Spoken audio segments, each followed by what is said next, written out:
En este ejemplo nos están pidiendo utilizar el teorema de Stokes para calcular la integral de línea del campo F por el diferencial de R. Vean que es una integral de línea en campo vectorial. Vean que el campo es f de x y z igual a, y aquí está el vector, ¿verdad? La componente y, la j, la k.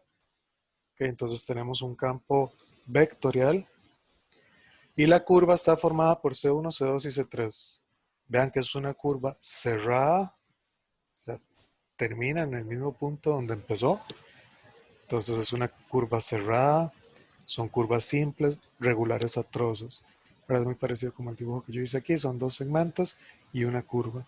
Entonces si yo la parto ahí en pedacitos, esa es una curva regular a trozos. Y lo que me están diciendo es, bueno, calcule la integral de línea, pero utiliza el teorema de Stokes. Entonces el teorema de Stokes lo que me está diciendo es, usted puede calcular esa integral de línea como una integral de superficie. Y vamos a ver cómo.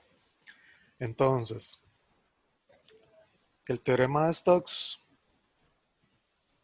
me dice que yo puedo calcular la integral a lo largo de la curva de f de r como una integral de superficie, donde la superficie con la que voy a estar trabajando es la superficie que quedó encerrada por la curva. ¿Okay? Es este plano en este caso, el plano que está aquí de frente. Esa es la superficie con la que voy a estar trabajando. ¿Okay? Esa es la superficie que queda encerrada por la curva. Y nuestro campo de fuerzas, digamos, para nuestra integral de superficie, ya no va a ser F, va a ser el rotacional de F. Ese es el campo que vamos a utilizar. ¿Okay? Entonces, vamos a hacer este cálculo. Primero, entonces voy a calcular el rotacional. Para el rotacional, recuerden que habíamos dicho que lo puedo calcular. Rotacional de F, ¿no? Así. Rotacional de F va a ser, entonces para sacarlo fácilmente, para recordarse fácilmente, era con con el determinante de esta matriz, donde tengo IJK, la derivada en X, la derivada en Y, la derivada en Z, y vamos a tener nuestro campo que es 4ZY menos X, un Y más X, y un X cuadrado más Z. La componente Y, quito fila, quito columna, me queda la derivada en Y de este, da 0, menos la derivada en Z de este, da 0. La posición J, aquí era acá, perdón. La posición J, quito fila, quito columna, lleva un menos adicional. Dice que la derivada en X de este, que es 2X, menos la derivada en Z de este, que es 4Y. Y por último, la componente K, que quito fila, quito columna, me queda la derivada en X de este término, que es 1, menos la derivada en Y de este, que es 4Z. Ese es entonces nuestro rotacional. O sea, es 0, 4Y menos 2X, 1 menos 4Z. Este es nuestro rotacional. Y cuando esté entonces calculando esa integral de superficie, ¿verdad? Esta integral de superficie, yo voy a utilizar como mi campo de fuerzas este rotacional. Vean que la componente K de mi campo de fuerzas, o sea, el rotacional para la integral de superficie, era la derivada en X de Q menos la derivada en Y de P. Y esa era la que venía dentro del teorema de Green. Por eso, bueno, de hecho esta es una generalización del teorema de Green. Si ustedes agarran una curva cerrada en el plano, aquí en el plano,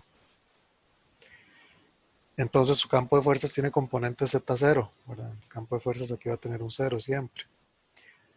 Y ustedes hacen todos los cálculos acá, donde su vector normal es perpendicular, bueno, dependiendo hacia dónde rote, si a favor de las manecillas o en contra de las manecillas. Cogen el vector normal hacia arriba o hacia abajo. Y hacen todos estos cálculos llegan a la fórmula del teorema de Green. ¿Ok? Entonces esta es, digamos, una fórmula más general que el teorema de Green. Bueno, es el teorema de Green, digamos, para 3 dimensiones. O visto al revés, el teorema de Green es un caso particular del teorema de Stokes en 2 dimensiones. ¿No? Entonces, bueno, ya tenemos el rotacional. Ojo, este es el paso delicado. ¿Para dónde se va a mover el vector normal? O sea, ¿hacia dónde lo tengo que dibujar? Vean que yo tengo dos opciones. O sea, en esta superficie que está encerrada por las curvas, yo puedo pensar que mi vector normal está hacia el frente. O la otra opción es que mi vector normal quede hacia atrás. Esas son las dos opciones que tengo. Ok, recuerden que el vector normal es perpendicular a la superficie. Entonces, de verdad, si tengo un plano, mi vector normal o va para el frente o va para atrás. Una de esas son las dos opciones que tengo. Entonces, en una superficie siempre voy a tener esas dos posibilidades. O sea, nuestro vector normal va en una dirección o va en la otra, ¿verdad? En sentido contrario. Entonces, ¿cuál tengo que elegir? Y ahí viene la regla de la mano derecha. Entonces, nuevamente, esta es mi mano derecha. No sé cómo la estén viendo ustedes. Bueno, espero que la estén viendo bien. Si yo sigo las flechas de mi dibujo, en este momento estoy viendo mi dibujo, y yo digo, mira las flechas, en la curva 3 van hacia arriba, luego van hacia acá, y luego cierra C2 aquí. Entonces mis curvas van en esta dirección, y si mis curvas van en esta dirección, entonces el vector normal es el que debería ir hacia atrás. Pero creo que como me están viendo ahí con la cámara, lo están viendo como si lo estuviera viendo más bien al revés. Pero traten de hacerlo ustedes ahí, o sea, con su mano derecha van a seguir las flechas, la dirección que llevan. Y en este caso, entonces, bueno, como yo lo estoy viendo, sigue en esta dirección y mi vector sería el que va para atrás. Creo que como lo están viendo ustedes, creo que lo vamos a ver. Sería como que nuestra curva sube, creo que ahí lo están viendo bien, ¿verdad? Dobla para acá, termina de bajar, ¿verdad? Lleva esta dirección, que sube, baja y después se regresa. Entonces con mis dedos sigo esa dirección y nuestro vector es el que está quedando entonces para atrás. Creo que ahí lo están viendo más o menos a como lo están viendo en el dibujo. Ok, entonces, ¿cuál es el vector normal que necesito? Del que va para atrás, el verde, no el rojo. Ahora este rojo no era el que ocupaba, el que ocupa es este verde. Vamos a dibujarlo un poquillo mejor. Esta era mi superficie y el vector normal que necesito es el que va para atrás. Ese es el vector normal que voy a usar. Muy bien, entonces ya definí cuál es mi vector normal, ya tengo el rotacional. Vamos a seguir el procedimiento que seguíamos para calcular la integral de superficie. Entonces vean, estoy calculando una integral de línea, pero la voy a calcular como una integral de superficie. Entonces, a partir de este momento, lo que tengo que hacer son todos los pasos para integral de superficie. Y yo digo, bueno, ¿cuál es la superficie con la que estoy trabajando? La superficie con la que voy a trabajar, ahí se me fue una más, ajá. La superficie con la que voy a trabajar es la superficie que quedó encerrada por las curvas. En este caso, en este sólido, la superficie era este plano, que por aquí me lo marcan, ¿verdad? Es y igual a x. Si no me lo pusieran, yo simplemente veo a ver cuál superficie es cuál. Aquí me lo dijeron directamente en el dibujo. A veces me lo van a decir diciéndome las superficies en el ejercicio. Y yo tengo que decir cuál superficie es cuál. Aquí, bueno, está claro, es y igual a x. Esa es mi superficie. Yo estoy trabajando con y igual a x. Siguiente decisión era dónde proyecto. Antes de eso, voy a escribir esto de forma implícita y voy a decir que esto le voy a llamar G mayúscula para calcular fácilmente el vector normal. Ok. Siguiente decisión para la integral de superficie, ¿dónde proyecto? Y para decidir dónde voy a proyectar, tengo que fijarme en la superficie y decir cuáles son las dos variables más difíciles de despejar en esta superficie. Z es obligado porque Z es imposible despejar acá, ¿verdad? No tengo ninguna Z que despejar. Entonces Z es obligado. Y entonces yo puedo elegir entre XZ o YZ. Me fijo entonces en mi superficie y digo, mira, ¿dónde está más fácil proyectar esto? ¿En XZ o en YZ? En realidad aquí es prácticamente lo mismo. No sé, proyectemos en XZ. Entonces, ¿cómo va a quedar esa proyección? Por aquí voy a hacer mi eje Z. Por acá va a estar mi eje X. Y la proyección entonces, lo que tenemos ya dibujado nada más es esta línea, ¿verdad? Que llega hasta Z2. Este puntito de acá, que tiene como componentes o coordenadas 4, 4, 0. Si yo lo estoy proyectando, vamos a mover esto para que quede todo visible. Si yo lo estoy proyectando en XZ, este puntito, entonces para ver dónde cae le pongo la componente Y0, ¿verdad? Entonces me queda 4, 0, 0, cae en este puntito, cae en el punto aquí en 4. Todo lo que está en el piso aquí se va a proyectar en el eje X, entonces voy a tener este segmento por acá. Y nuestra curva, que la puedo calcular de una vez, ¿verdad? De por sí voy a necesitar qué ecuación tiene. Esta curva sale de la intersección entre estas dos superficies, entre x igual a 4 menos z cuadrado y y igual a x. Si estoy proyectando en xz, despejo la y de una y la meto en la otra. Entonces, si despejo la y es igual a x, sustituyo la y aquí, no hay nada que cambiar, x es 4 menos z cuadrado. Y entonces nuestra curva, vemos que es una parábola, ¿verdad? Que tiene su vértice aquí en 4, o sea, más bien, este es el vértice y es una parábola que abre en esa dirección hacia allá. Ahora va a seguir así. Tiene esta dirección, lo que me interesa es este pedacito de aquí. Y eso es x igual a 4 menos z cuadrado.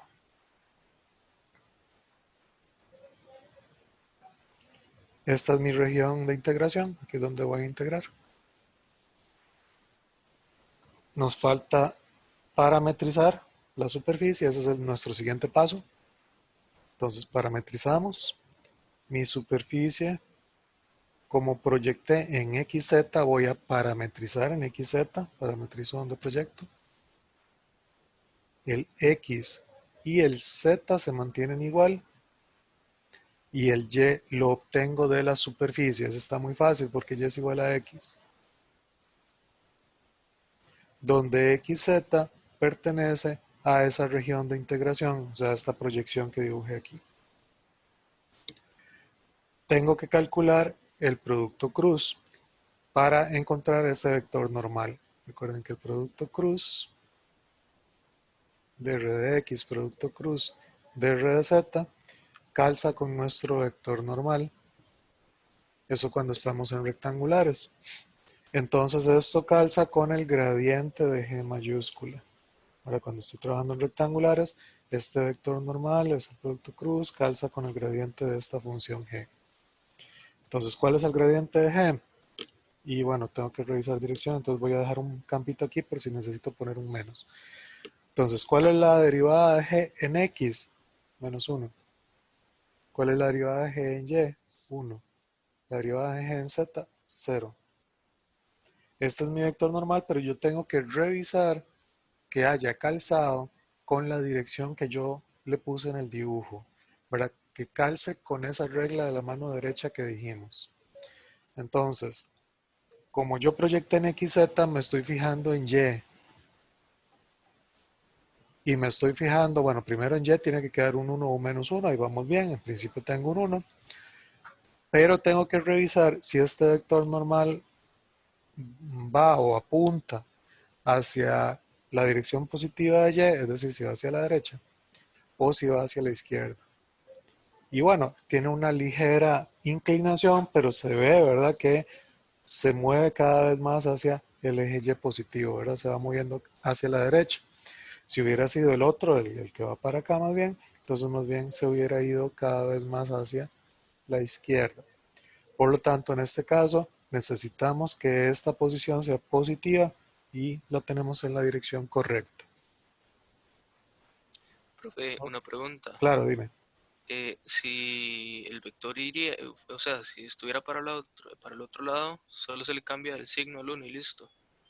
Exactamente. Si estuviera en la otra dirección, simplemente, no solo al 1, ¿verdad? Se le cambias el signo a todo el vector. Entonces hubiera Ah, ok, quedado el 1 menos 1, 0. listo. Gracias. Pura vida, con mucho gusto. ¿Verdad? Porque mi vector normal o va en una dirección o va en la dirección contraria. Y para darle vuelta a un vector simplemente se le cambia de signo. Entonces ya lo tendríamos en la dirección contraria. Entonces, bueno, en este caso el menos no va, ¿verdad? Pero así lo hubiera arreglado si necesitara la dirección contraria. Muy bien.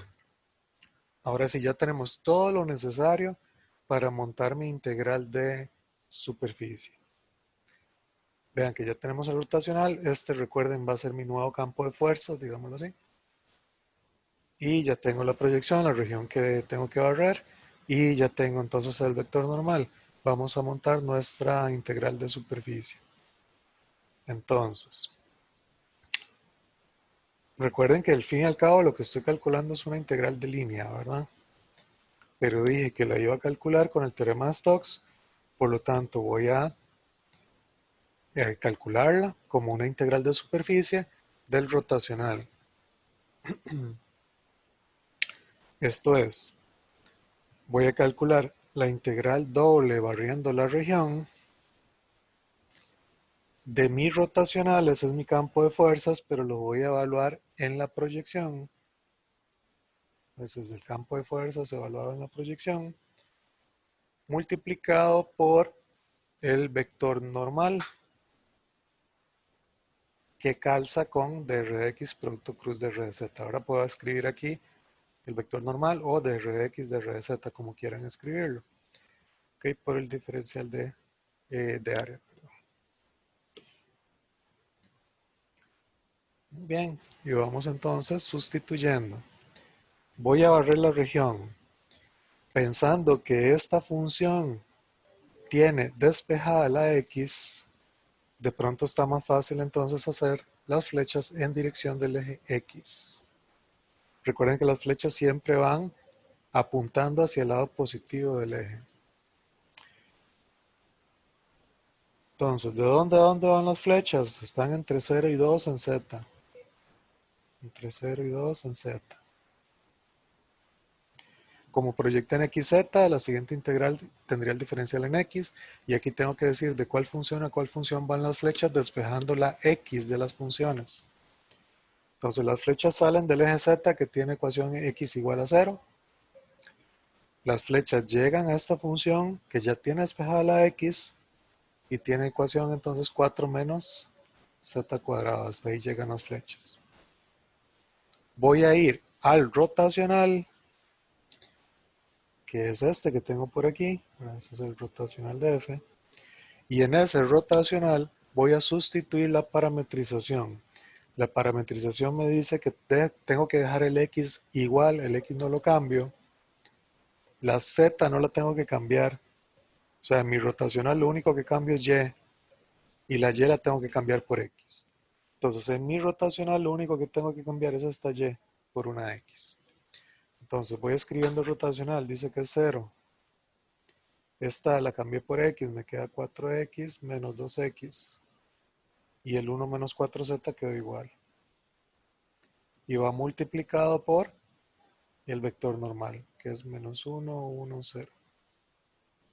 Esto me da la integral de 0 a 2 de la integral de 0 a 4 menos z cuadrado.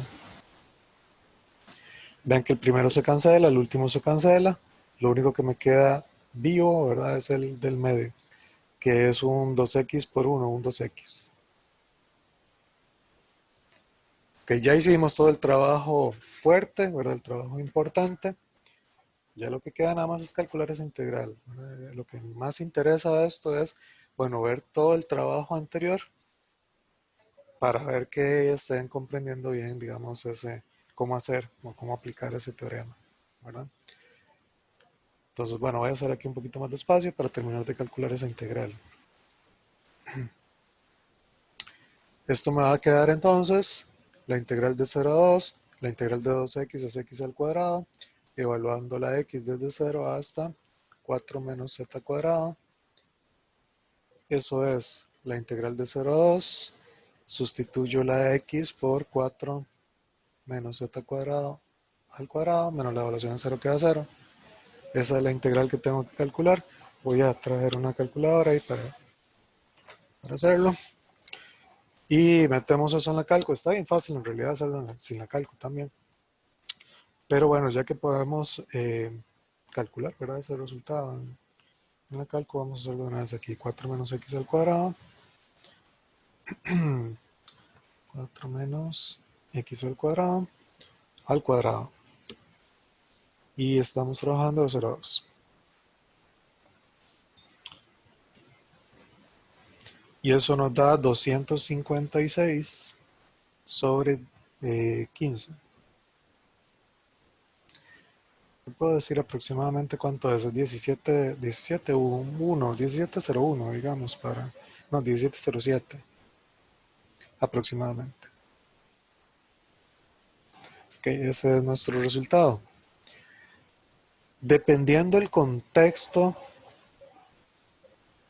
esto le podemos dar significado. Recuerden que lo que estoy calculando es una integral de línea en campo vectorial. Eso calculaba trabajo. Es decir, que en este ejemplo en realidad yo estoy calculando trabajo. Estoy calculando el trabajo que se requiere para mover una partícula a lo largo de estas tres curvas, atravesando el campo vectorial que me están dando. Recuerden, el campo vectorial es un montón de ¿cómo decirlo? Flechas, bueno, de fuerzas que me están tratando de mover en distintas direcciones en la superficie, ¿verdad? En todo el espacio, ¿verdad? Y yo quiero mover una partícula a lo largo de esas tres curvas y lo que estoy calculando es el trabajo necesario para hacer eso. Entonces, al final lo que me dice Stokes es, bueno, ¿usted quiere calcular ese trabajo? Bueno, el trabajo haciéndolo con las curvas sería un poquillo tedioso. Bueno, no sé en este ejemplo qué tan feo quede. Podrían hacerlo en sus casas como práctica. Calcular la integral de línea en cada una de las tres curvas y después sumar a ver cuánto da. Les tendría que dar exactamente esto mismo, 1707. Lo que me dice el teorema de Stokes entonces es, no, si usted quiere calcula la integral de línea en las tres curvas, pero si usted quiere mejor lo hace como una integral de superficie. De pronto puede ser más sencillo trabajarlo como integral de superficie. Lo contrario también es cierto, uno podría decir, bueno, quiero calcular la integral de superficie. Bueno, pero tendría que tener el rotacional de f, ¿verdad? Entonces yo podría decir, bueno, tal vez es más fácil en vez de calcular la integral de superficie, calcularlo como una integral de línea, pero tendría que buscarme más bien el campo de fuerzas que tenga este rotacional. Bueno, tal vez lleve más trabajillo, pero también es posible utilizarlo así al revés.